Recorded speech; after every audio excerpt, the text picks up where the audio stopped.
Hello students, আজকের আমরা আলোচনা করতে চলেছি পৃথিবীর সব থেকে উঁচু পর্বতশ্রেণী হিমালয় পর্বতশ্রেণীর উৎপত্তি নিয়ে। যেখানে হিমালয় পর্বত রয়েছে অর্থাৎ মাউন্ট এভারেস্ট রয়েছে, সেখানে আজ থেকে 25 কোটি বছর আগে ছিল একটি সাগর।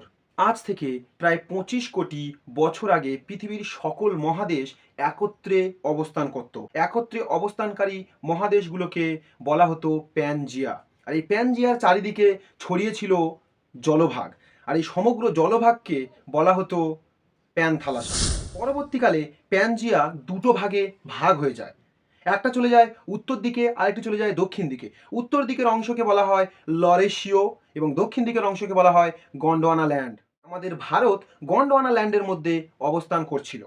এরপর ধীরে ধীরে ভূভাগগুলি আলাদা হতে লাগলো এবং সেই পৃথিবীতে অবস্থানকারী দুটি অংশ লরেশিও এবং গন্ডোয়ানা ল্যান্ড ছোট বড় অংশে বিভক্ত হয়ে গিয়েছিল। আর এগুলি এক একটা প্লেটের ওপরে অবস্থান করছিল, যে প্লেট বা পাতগুলি সাধারণত অ্যাস্থেনোস্ফিয়ার বা ম্যান্টল অর্থাৎ অর্ধ তরল লাভার ওপরে বা ম্যাগমার ওপরে ভাসমান অবস্থায় ছিল। এই পাতকে তিনটি ভাগে ভাগ করা যায়। এক, অভিসারী পাত সীমানা। অভিসারী পাত সীমানা হলো সেটাই যেখানে দুটি পাত পরস্পরের দিকে এগিয়ে আসে এবং একে অপরের সঙ্গে সংঘাতের সৃষ্টি করে। আর এই সংঘাতের ফলে ভারী পাতটি তুলনামূলক হালকা পাতের নিচে চলে যায় এবং সৃষ্টি হয় নতুন ভাঁজপ্রাপ্ত পর্বত। আর ঠিক এইভাবেই সৃষ্টি হয়েছিল ভঙ্গিল পর্বত। আমরা এ বিষয়ে বিস্তারিত পরে জানবো।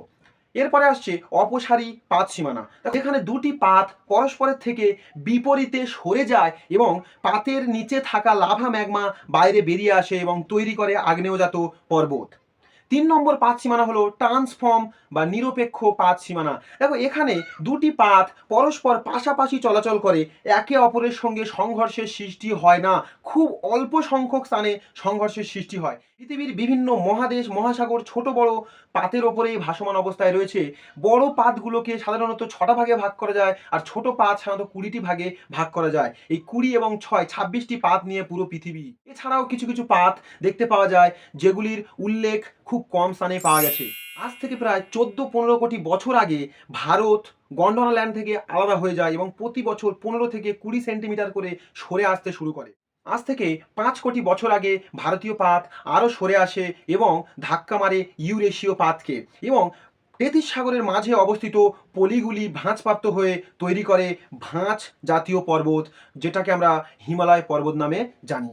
এই ভারতীয় পাত আরও ইউরেশীয় পাতের দিকে সরে আসছে, যার ফলে পলিগুলি ভাঁজপ্রাপ্ত হয়ে হিমালয় পর্বতের উচ্চতা আরও দৈর্ঘ্যের হচ্ছে। এই হিমালয় এতটা উচ্চতা সম্পন্ন হয়ে গেছে যে পৃথিবীর উচ্চতম শৃঙ্গ মাউন্ট এভারেস্ট এরই মধ্যে অবস্থান করছে। মাউন্ট এভারেস্ট বর্তমানে নেপালে অবস্থান করছে। দেখো, এই হিমালয়কে সাধারণত 3টে ভাগে ভাগ করা হয়: greater Himalaya, lesser Himalayan, Shivalik Himalaya. এরকম ইন্টারেস্টিং টপিকের উপরে ভিডিও পেতে লাইক শেয়ার সাবস্ক্রাইব করো এবং কমেন্ট অবশ্যই করো। Thank you, that's all for today.